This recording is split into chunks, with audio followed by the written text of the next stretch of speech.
Hey, Monsieur Merguez, touche pas à mes chronobars.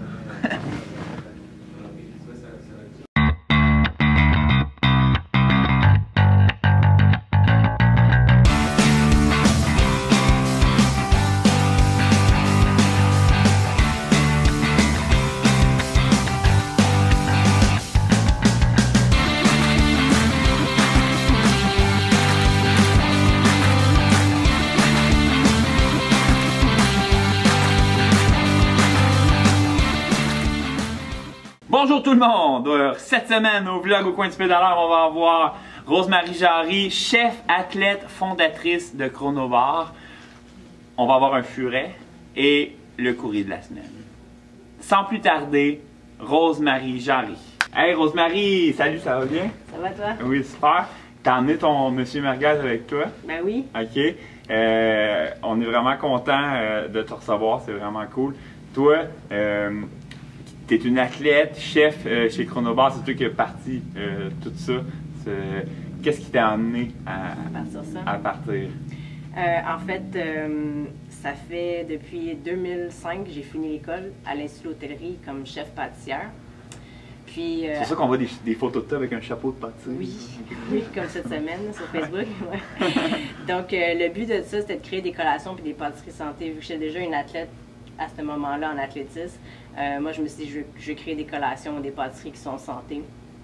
Donc j'ai commencé dans le temps, en 2005-2006, avec Rosie Bar, qui étaient mes premières bars que j'ai faites à la main moi-même, de A à Z, dans mon petit appartement à Montréal pendant presque 5 ans. Tu faisais ça, c'était ton travail? Ouais. Oh wow! Ouais. Tu as commencé comme ça? Ouais. OK. Je suis sortie de l'école, j'ai commencé à faire des bars. Puis, en fait, j'ai commencé à faire des bars parce que je suis une athlète, puis j'en faisais pour mes amis qui étaient athlètes avec moi, puis tout le monde en voulait, fait que là, je faisais un petit peu les affaires pour tout le monde.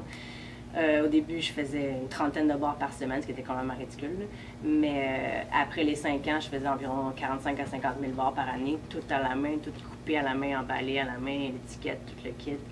Fait que là, je commençais à être un petit peu tannée, fait que j'ai trouvé un plan B, c'est là que Chronobar est arrivé. Puis j'ai trouvé un sous-contractant à Montréal qui faisait le produit pour moi. Donc il a pris ma recette puis il a créé à plus grosse échelle pour que j'aie pu la faire tout à la main. Puis moi je t'ai parlé aussi de ta recette, c'est complètement végétalien. Exact.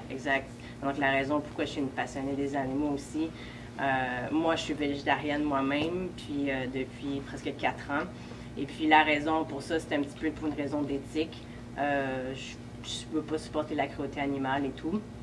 Donc, c'est pour ça que tous mes produits Chronobar sont tous végétaliens, donc il n'y a aucun produit animal dedans, pas de produits laitiers, pas d'œufs, rien de ça. Et puis, c'est pour ça aujourd'hui aussi qu'on a Monsieur Merguez. Ah, c'est cool, t'en as plusieurs chez toi? Oui, il m'en reste 8 présentement. 8?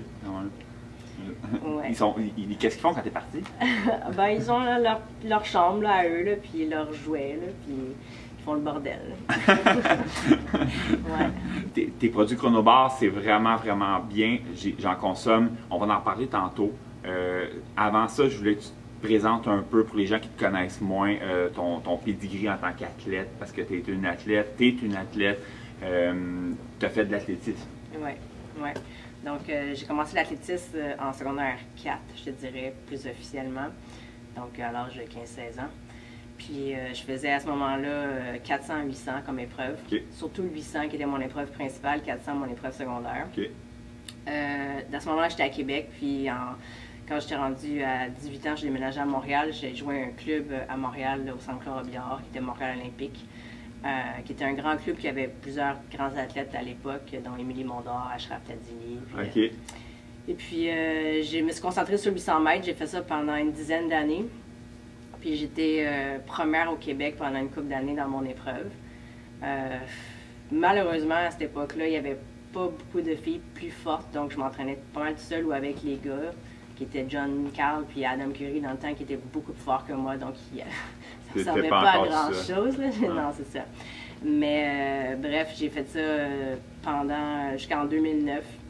Vers la fin, j'ai été souvent blessée, donc j'ai décidé d'arrêter complètement ma carrière en athlétisme, puis prendre un peu de recul pour guérir des blessures. Puis en 2010, le circuit de course à obstacles Spartan est apparu. Donc j'ai commencé à faire des courses à obstacles. Je m'entraînais plus vraiment. dans ce temps-là, mais j'avais tellement d'années d'entraînement dans mon background que ça m'a permis de commencer puis d'être quand même assez bonne. Puis dans ce temps-là, ça commençait, donc c'était débutant, là, on peut dire ça comme ça. Ouais. J'ai eu la piqûre. La première année, j'ai fait toutes leurs courses. Il y en avait juste 6, mais quand même, partout aux États-Unis puis au Canada. Par la suite, j'ai commencé à faire, je dirais, une vingtaine de courses par année, Canada, États-Unis, de Spartan Race. Puis j'ai été classée dans le top 3 du classement mondial de Spartan en 2011, 2012, 2013. Puis après, j'ai été blessée, fait que j'ai été obligée d'arrêter 1 an et demi. Okay. Mais ouais, j'ai bien aimé ça. Je me souviens, moi, quand j'ai commencé à courir dans les courses circuit endurance, des fois, tu venais faire les 5 km. Je me souviens, tu me dépassais, des fois. Ça se peut, mais toi, tu as plus d'endurance, moi, j'ai plus la vitesse, sûrement. C'est peut-être pour ça. Rosemary, j'ai gardé mon moment préféré, le courrier de la semaine. On répond à une question d'un auditeur. Okay. Le courrier de la semaine! Oh, une boîte neuve. Wow, au budget. Je vais prendre mon Exacto, s'il vous plaît. Merci.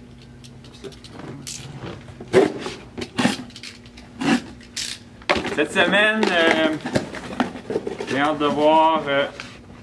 Boîte neuve, c'est la même photo. On a Huguette de Joliette qui dit c'est Rosemary, salut, ça va bien. Ça va, merci. Elle dit c'est quoi au début tu as commencé avec des barres. Oui, c'est ça. Ok, oui, des barres. Chronobar. Ok, elle dit c'est quoi qui se passe avec les betteraves? Tu as commencé, tu as inventé une nouvelle recette. C'est quoi la betterave? C'est quoi la mode de la betterave? Ouais. Ben ouais, c'est une bonne question. Donc, depuis l'année passée, en fait, j'ai sorti 2 boissons aux betteraves. Ça, c'en est une.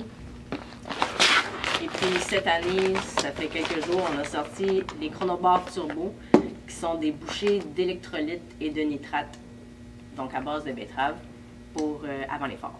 Dans le fond, la nitrate, qu'est-ce que ça fait? Ouais. Pour faire ça simple, les betteraves, ça contient beaucoup de nitrate.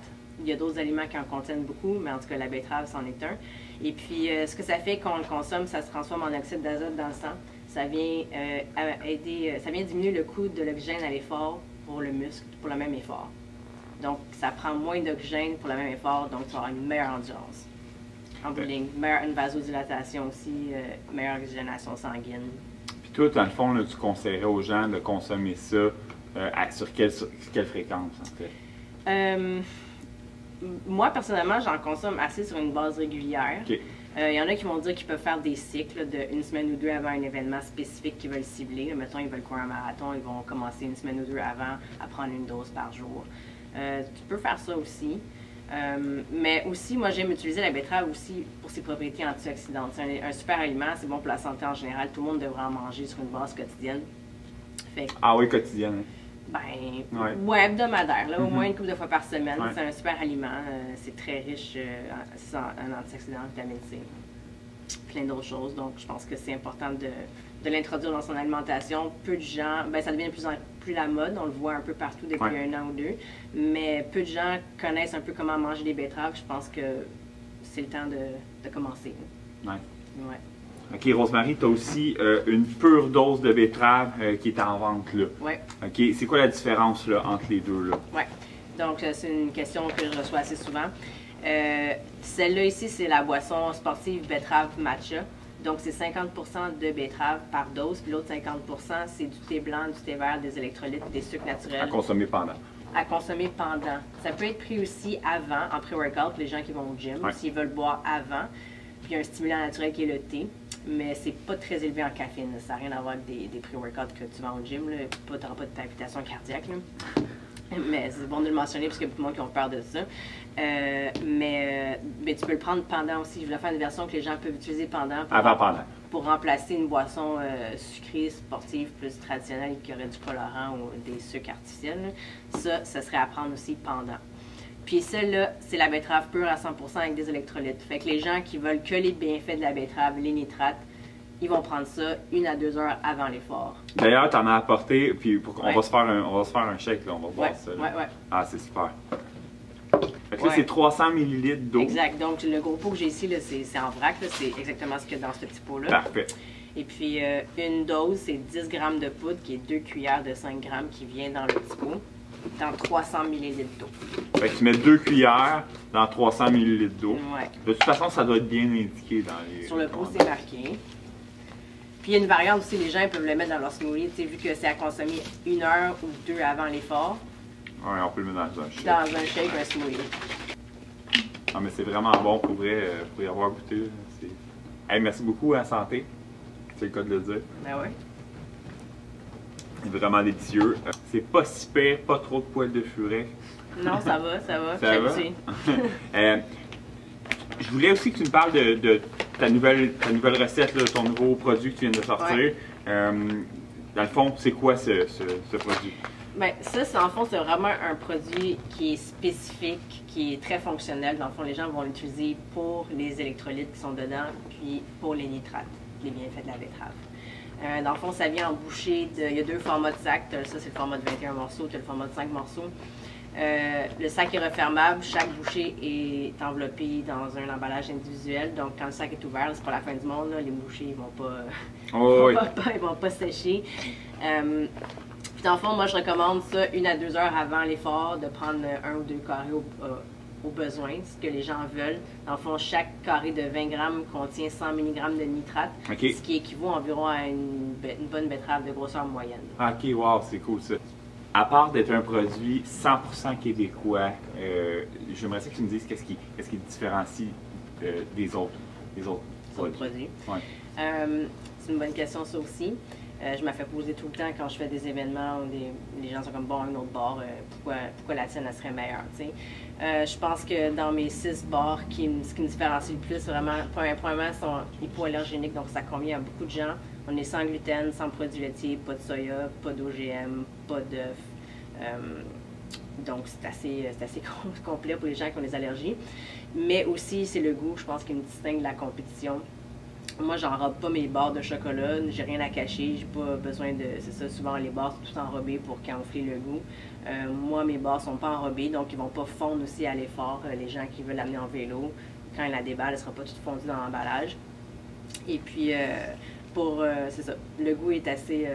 moi, mon but, c'était de développer des produits qui goûtaient bon. Personnellement, je peux vous dire que ces produits-là, c'est souvent un grand coup de cœur pour moi à chaque fois que j'y goûte. C'est très très bon. On se prend ça, c'est comme un petit bienfait qu'on se fait là, en même temps. Surtout la barre noix de coco cerise qui est assez populaire. Puis les gens la comparent souvent, c'est comme un petit dessert, c'est comme un gâteau forêt noir avec les cerises, le chocolat. Moi, c'est abricot, canneberge avant un effort, avant... Ouais. Chacun son coup de cœur. Excellent.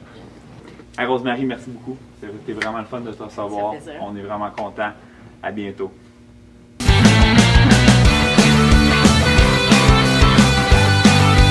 Fait qu'on y va-tu manger notre poutine au smoke meat, là? Mais là, il est où mon furet avant ça, là? Ah oui, ton furet. Hey, c'est pas mon furet, ça?